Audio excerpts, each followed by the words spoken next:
from Death Valley, standing 6'10", weighing 330 pounds, The Undertaker! That's not bad.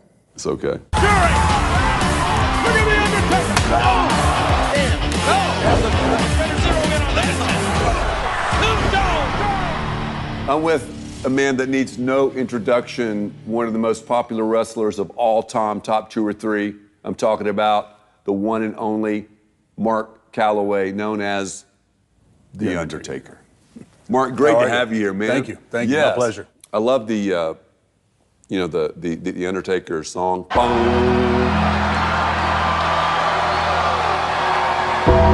That makes me just like, get chilled. And yeah, it has been, I don't know that, I can't say that I was smart enough to have the presence of mind to do it. I got the call from Vince. I'm Vince McMahon, and you will treat me with respect. The call was something like this. The phone rings, I pick it up. Hello? Is this The Undertaker?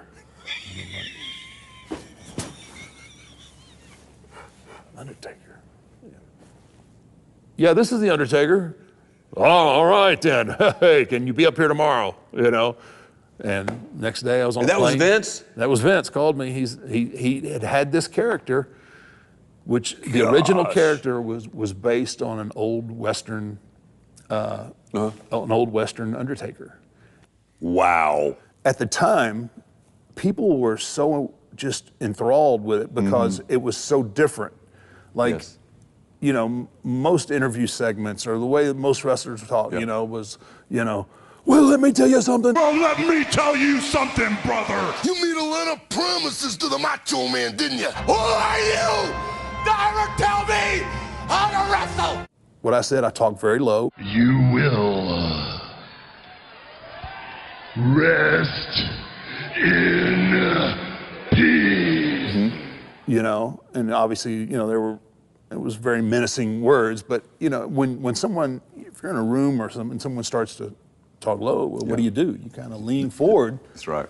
To, you know, so I had their attention, and trying to keep the character relevant for this long, you know, you really have to keep your finger on the pulse of things, because if you don't, you know, what usually happens is before you realize that you're stale, your audience is already. That is good. You know, your audience has already moved on. How do you do that? Just because I know we'll have so many people watching, they're in business or they're in whatever. I mean, what would you say about keeping your finger on the pulse of things like that? Well, you just can't, I never, like, once I got to the WWE, and then, you know, I kind of started to realize that we had something special with that character. I was never satisfied. Like, I like it. You know, I was like, okay, we're here, okay, and we're getting a great reaction, but what's next? You know, I'm always looking down the road, like, okay, I need something. I need to bring something new to the table, but I got to be true to, you know, what my fan base and what my audience, you know, they've accepted, and this is what they want. But you also have to keep it, you know, you have to figure out ways to keep it fresh, you know, so you're watching what everybody else is doing, and you're trying not to fall in, because that happens so often in our business. Somebody, you know, somebody will hit something, and then like everybody's trying to do the same thing. That's a great word. Yes. You know, and so, you know, I was fortunate in the sense that my character, you know, it wasn't that over the top, you know, high energy. My energy was high energy, but it was at a whole different. Yes, it was. You know, it is. And that's what separated me, you know. So I always had to keep an eye on, what's this guy doing? Like, you know, take, you know, Rock and Cena and Austin and you know, Triple H, Shawn Michaels. You know, those are those are the guys that are. Ric Flair, you know, you're watching all these guys and seeing what they're doing, and you're seeing what they're doing that works, and then you figure out, okay, all right, that's what they're doing. So what is the, you know, what is the antagonist, you know, to what they're doing that works for me and is true to the character and what the fans, you know. That's so smart. Well, That is smart. Yeah. it's just, I mean, the business, and it is a business. I mean, and there's so many guys that are there and are hungry and are trying to climb up that ladder, you know, and so, you know, if you kind of sit back and like, yeah, check this out, you know, hey, I just sold out Madison Square Garden, you know, and you sit on that for a little bit, you know, there's somebody else that's climbing, like, okay, well, I'm gonna settle it out. I'm gonna settle it out 5 times in a row. You know what I mean? Yep. And that was great. That era, you know, I mean, everybody was clawing, everybody was fighting for the brass ring, you know, and you know that the 2000s, my goodness, the Attitude Era was insane. I like the character Undertaker because it's all that energy and strength that's kind of contained, but you let it out at the right time. It's burst. Yep. I'm a firm believer in less is more, especially with my character. And when I talk to young guys, I love that. Yeah, they think, you know, so they think, okay, well I can do, and the athletes today they're off the chart. Yeah, they are. They're just ridiculous how athletically talented, you know, the men and women are, for that matter. But they rely, so wrestling and sports entertainment, it's not about the moves. It really isn't. Okay. It's being able to evoke emotion in one facet or another. You have to either make people love you, or you have to make them hate you. Either way, and it doesn't matter really which one. Yes. You know, I mean, certain people like to be hated, and other people like to be loved.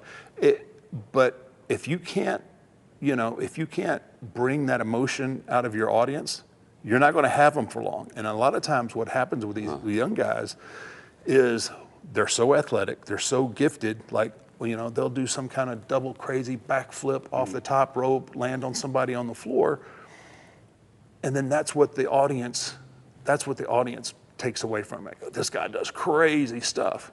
Well, you can only see that so many times before you're like, I've seen that. Right. I need something new.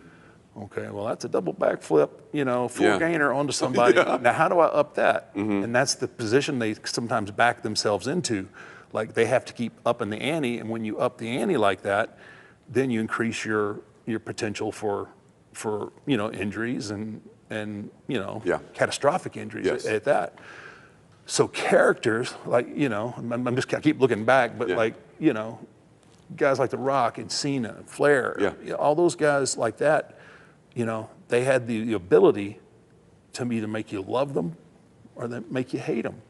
And Cena is such an anomaly because you don't know one night to the next whether they're going to go ballistically crazy for him or they're going to boo him out of the building. He is probably the most polarizing guy that's come along in a long time because he just, you know, his fan base it's crazy. But what happens is he sells tickets. Yep. He works in front of full arenas. Same thing when Rock was there. You know, but that's the key. We tell stories. We use moves, the wrestling moves, to help tell the story. Yeah. But it boils down to the character and the you know, being able to bring that emotion out of your crowd, out of your audience, you know, and it's all about love or hate, you know, and it's, you know, there's a lot of guys that it takes a while to figure that part out. Oh, yes. And then by the time they do, they're so beat up and injured and hurt, like, you know, it's like. I mean, it's complex. I mean, you got to really. Yeah, I mean, you can't, you know, I mean, a lot of, you know, we get a lot of people from different sports, you know, that maybe we're football players or amateur wrestlers or, you know, and I think, oh, it's wrestling, I can do that. Yeah. You know, and what you end up finding out is like these guys come out and they don't look genuine. You know, they look out of place because what they're doing, they're trying to emulate or be like a wrestler they've watched on TV instead of being the wrestler that's on TV. And that's probably one. Say that again. That's a great. But they're trying to. Yeah. So like if somebody was, and I'll use The Rock for example. I mean, because he was really, you know, a charismatic guy. Yeah. So you get somebody out there and like, oh, well, I mean, I've watched The Rock. Yeah. The Rock, I'm going to do it. So, you know, he comes, if you try to be something else, then, I mean, you have to make it yours. You got to own it. You know, if I'm trying to, you know, if I'm trying to be The Rock, people are going to see right through that. That's right. You know, and it's like, oh, it's so, Yeah. you know. But if you can be the original individual, you know, that's the key to making people, you know, believe in you, and that's what you have to do. I mean, if you're a good guy, like we'll take Stone Cold for instance. Yes. He was anti-establishment. Yep. Everybody knew it, and man, he was the, you know, he was the guy. That's right. You know, he was going to, you know, tell the boss what he could do with it. Yeah. You know, and you believed it. Yes. I mean, you're like, yeah, that's, you know, and it wasn't too far a stretch from, you know, who Steve really was. It was, no, I mean, it was pumped up a little bit. I understand that, yeah. It's pumped up a little bit, but, you know, you're not too far from, you know, for ones that are really successful, you're not too far off from the character. Like, I work with a lot of the young talent now. And so, and another guy, Shawn Michaels, he works with a lot of young talent. And it's funny, we can tell these guys, okay, well, you know, you try this, do this, do this, and do this. And then I can come back and say that, well, you know, do this, and do this. And now they're like, okay, wait a minute. I got one guy here that's done all this, and he's telling me one thing, and we got another guy that's saying this, you know. That's the hard part, is putting it together. Taking those pieces and figure out, okay, okay, I see what Mac's doing there. I like that. That will work. But you can't, you know, you can't just take, okay, that worked for him, it's going to work for me. That's right. That way. You got to figure out how to take all this information, all these different personalities, and formulate your own.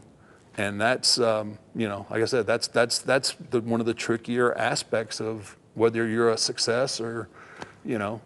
You know, one time, Mark, I was over in Australia at a leadership conference, and they were talking about how people that sometimes try to be someone they're not, they call them tryhards. I know you've probably heard that before. He's a tryhard. So that's kind of what you're saying. In other words, you learn from everybody, but take that and you have to somehow, and that's the complexity of it, I guess, make it your own. Make it your own. That's the key. You have to be able to take all this information in and figure out how this information works, how it works for me, you know. And and Mark, here's how I fell into wrestling, basically loving wrestling.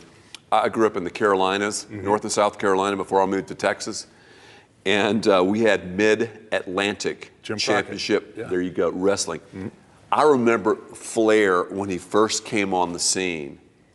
And I mean, back in the day, 3 channels on your television. Cable was, you know, you never even thought about cable. I'm not sure it was even invented at that point. Maybe it was, whatever. But 3 channels, no social media, obviously. My brother and I, man, on every Saturday, I mean, we're glued. And there was a little arena called Township Auditorium in Columbia, South Carolina. I'm telling you, Mark, packed out. But taking what you said earlier, Flair was so believable. He like owned, and I don't know Ric Flair, but he owned the character so much. It was just, I mean, I remembered locking in, you know, that jet fly, you know, whatever. House, Slick Rick, whatever, all that. I was just, woo, I mean. He's another one that lived. I mean, he lived the character. Yes. Right? Yes. Ric Flair was Ric Flair all the time. Always, you know, always dressed to the tens and, you know. Custom made from head to toe. Alligator, you know, alligator shoes. And everywhere you went, you saw what you saw on TV. So you know, that's just investing in your brand and investing in your character. And, you know, and that's what, you know, to this day. Mark, before you became the icon that you are, okay, Mid-Atlantic Championship Wrestling, Then I went to school, as we said earlier, played basketball at Florida State. Well, then that's when I got into watching TBS, Gordon Soley. Great voice. Oh, was he unbelievable? Look at Flair, great trapezius development. Oh, he's got him in the figure four leg dive. I mean, I loved watching some of the interviews. Gordon Soley, when he would talk to someone he didn't agree with, you could see it all over his face. He even played such. He was awesome. He understood it. Yep. I love Gordon Soley. He understood his role in the whole thing. Yes. Jim Ross is another one that's like that. That's right. Michael Cole now, you know, but Gordon Soley, I mean. I loved his voice. His voice was awesome. His face is a crimson mask. yes, I mean, his face, the crimson mask. Look at the Undertaker. I mean, this man 6'10".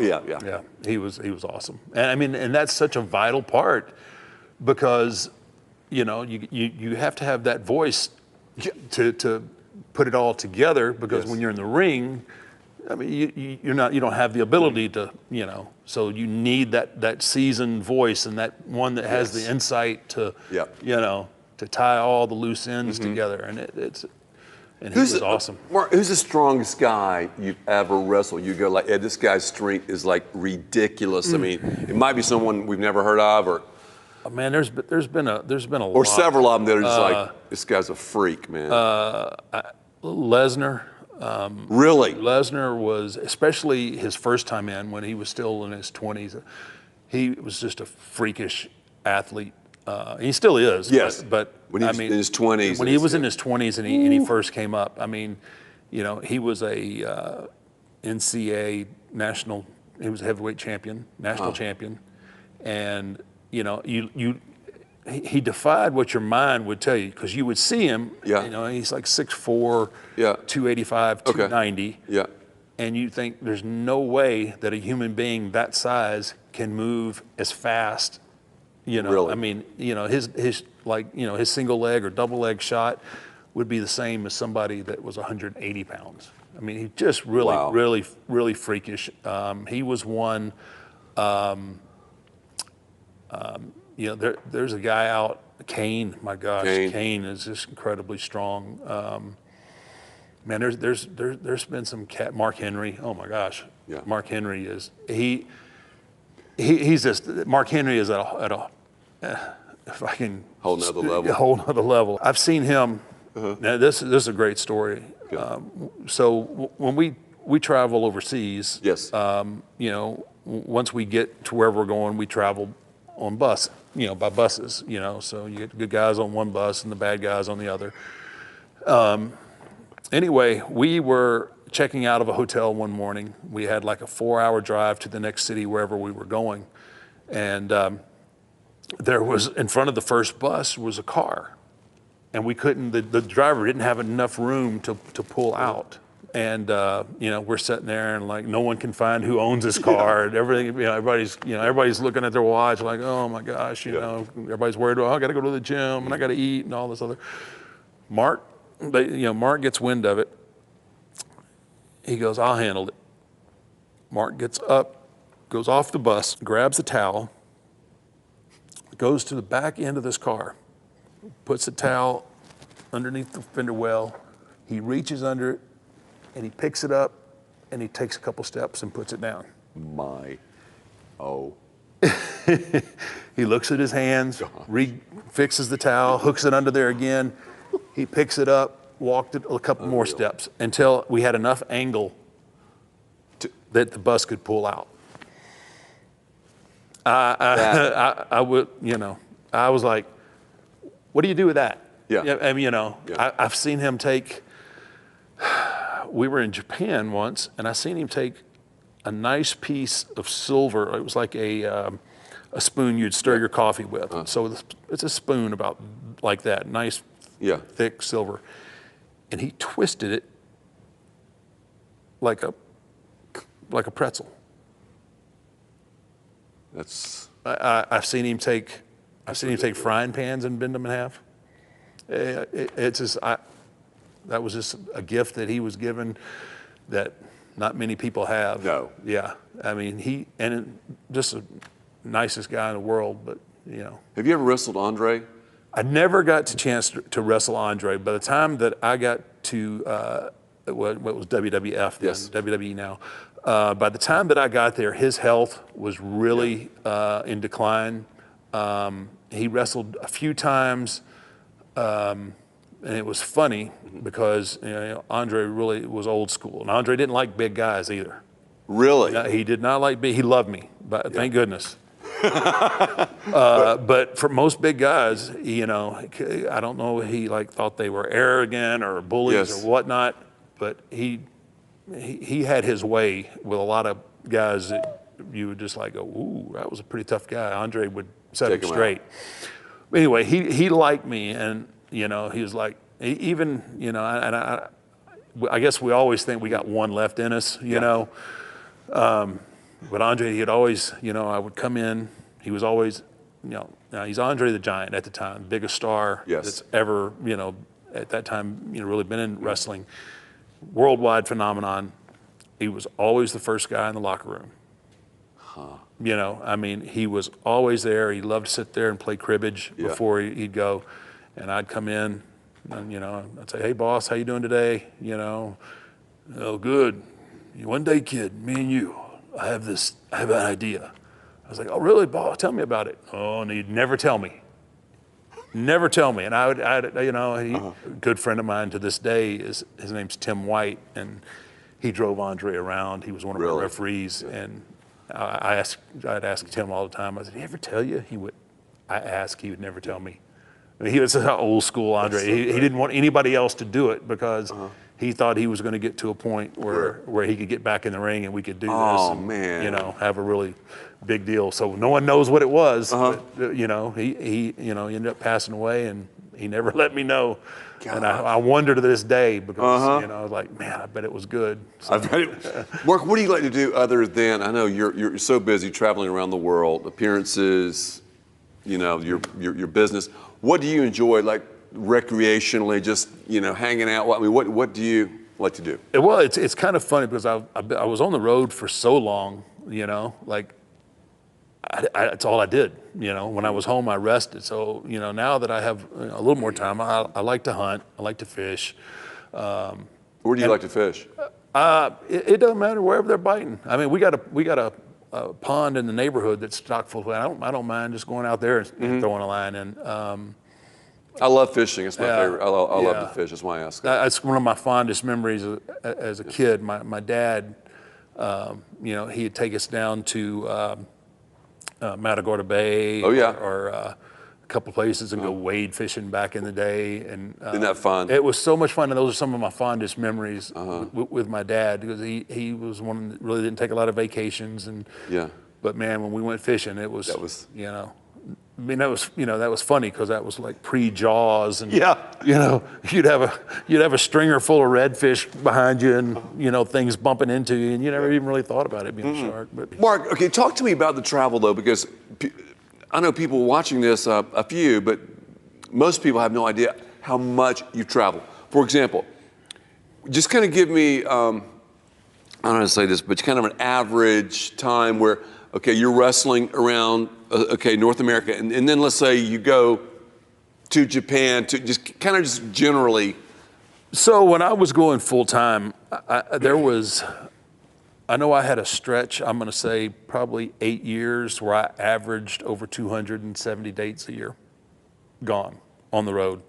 I'd be out sometimes 30, 40 days. And that's working every day. Night. So you're saying you wrestled 270 times? Well, more than that, because in part of the year, back in the early 90s, there's part of the year, like when the winter and the kids go back to school, that we would work twice on Saturday and twice on Sunday. So we would say, I'd be in Rochester, New York at noon or 1, you'd wrestle, change your clothes, get in your rent-a-car, and then drive to Rochester and Syracuse, and then fortunately I got to a point where I could say, look, I can't. I took a page out of Andre's book, and I said, look, I can't do these double shots like that. I mean, it was just, you're taking off, you're sore, you're cold and you're wet, but that was just the norm for a long time. That's just how it was done, and you know, sometimes in the middle of a tour here in North America. So in North America, when we tour, you know, the company flies you to, you know, so I live here in Austin, so they would fly me, say, to Chicago. Okay. All right, and then you go to rent a car, or however you, it's basically your travel is up to you from the time that you land. Mm-hmm. So whether you want, you know, car service or rent a car. I learned really late. I started leasing a bus, which I wish I had done a lot sooner. Yeah. I mean, it's a big expense, but I think it would have prolonged my ability to work a fuller schedule. Right. Just because, you know, most people don't realize, you know, you day after day after day. So, you know, you get out of an arena at 12, you know, 12:30 at night sometimes, and you've got to put in 200-300 miles to go to the next town, you know. So by the time so at 3 o'clock in the morning or 4 in the morning, you're pulling up to a hotel. And there were several occasions, you know, especially there at the end when I was working all the time, you know, you'd sit there, you'd open the door, you know, and you'd have to start thinking like, okay, all right, let me get this leg out first, you know, because your body just kind of just, you know, there's nowhere to stop because everything's closed. Right. You know, so you get like a convenience store meal, however, you know, whatever that means. And then, you know, and then you've pretty much set in this position, you know, for 4 hours, and then you have to get up and then you go check into your hotel, go to sleep. Now, if you want to get up in the morning and work out or do whatever you have to do, you got to make time for that, and you got to make time to eat, and you got to get to the arena at a certain time. God, that's brutal. It is. I think it's a lot more than what most people really think. I mean, I know for a long period of time, people just thought, well, you just do your TV shows and, you know, that's it. They had no earthly clue about all the live, non-televised events. I bet it's uncanny how many people recognize you, isn't it? It's kind of hard to hide. I was going to say, man. It really is. And How do you, but I wanted, one of my next questions was, you know, how do you handle that? But just tell, I bet you have some great stories about that. It's hard to hide. Yeah, it really is. It's 6'9", tough. You know, and then whatever, you know, sleeves. 290. Even if people even if they're not wrestling fans, it doesn't take too many removals to find somebody who that person knows. Oh yes. So normally, you know, your size, you're like, wow, that's a big dude. I wonder if he plays football or what, you know. And then all of a sudden, oh, wait a minute, no, that's the Undertaker. That's the Gravedigger. Or you know, whatever, all these different, you know, and then it's just like so. For years there, so like I said, I kind of lived the character. So you know, it was this guy everywhere, right? And so people, I bet. Well, you know, it was like if they came up to me, then it would be different. But I mean, I kind of tried to give them that aura, like, don't mess with him because he may, you know, he may, you know, drop you where you stand, right? And you know, because people, they don't really. I would be scared to come up to him if this dude, and I'm thinking like, wow, there's the Undertaker. It's funny because there's a lot of people think that, and then they'll either send, like they're sending wives, they'll send somebody that maybe has no clue, right? And then if I don't snap at them, then they come over like, and I'm like, really? You sent your wife over here? I mean, I'm gonna take a picture with her, but I'm not taking a picture with you because you know you need to man up a little bit. I try to be as accommodating as I can. Yes. Unless my kids are with me, I understand that. I'm a little. I try to be as polite as I can. Yeah. You know, like I don't want my kids' pictures taken. Yes. I don't want them on social media. Right. Really protective of that, and so you know, I normally say, look, my family's with me. You know, normally I would, but I don't take pictures because it just causes something. You know, and most people understand that and respect it. So, Mark, every day of your life, I mean, wherever you go, someone is going to come up to you. Pretty much. I mean, you know, I don't really, you know, when I'm home now. That's crazy. And I mean, and that's just me. I mean, you know, if you think about like pop stars or movie stars, I mean, it's really ridiculous. And you know, and people, you know, you obviously you want to treat your fan base right. But I mean, people really really assume and take a lot for granted. Like, you know, They like, do, don't they? They like, well, I'm your fan. You need to be, you know, like, Yes. I get that. And that's why I show up to the towns that I'm booked and I work my tail off for you. right. You know, that's my obligation. Yes. That's, you know, I give it everything I have. Right. Whether, you know, at this point, however much I got left, I give it to you. Yeah. You know, this is a bonus. You know what? You were lucky enough to come across me, and I'm gonna, you know, I'll sign it Yes. if, you know, just give me a little bit of respect. I hate using that word. Hate. Yeah. I hate. That's twice. That's okay. But you know, people that'll do the old take the camera out and try to do the old sneak peek, right? Yeah. Like the guys that they're afraid to come up to you, yeah, so they they'll are. try to Yeah. video you, and then somebody else that has, you know, like will come up to me and say, hey, can I have autograph? Well, absolutely. What you know? Yeah. And then the person that was trying to be sneaky, like, oh, he's okay. Oh, I'm gonna go up to him. I'm like, wait a minute. Yeah. What about the 10 pictures you just took a minute ago?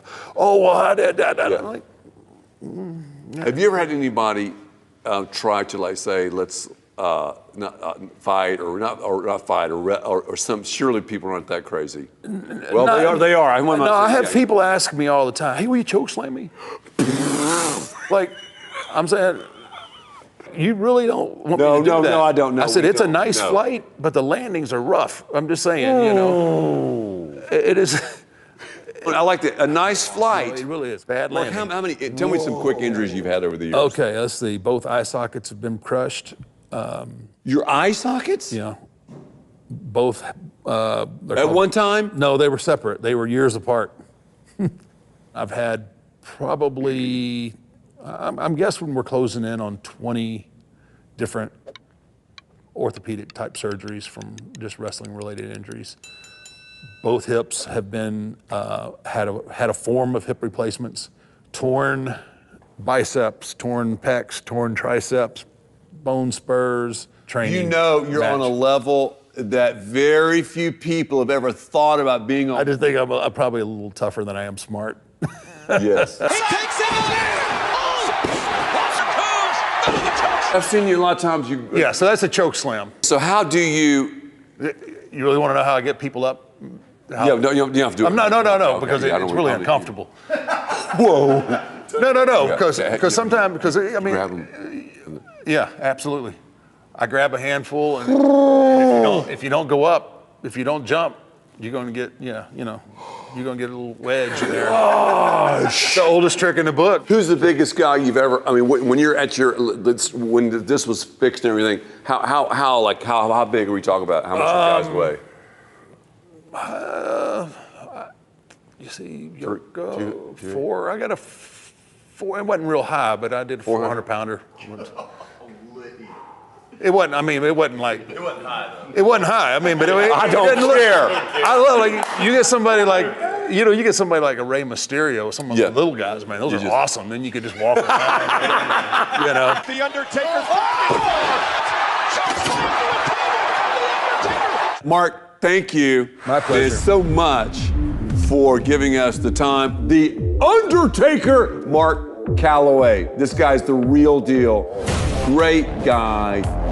Loves the Lord. I mean, just down to earth. But we're talking The Undertaker.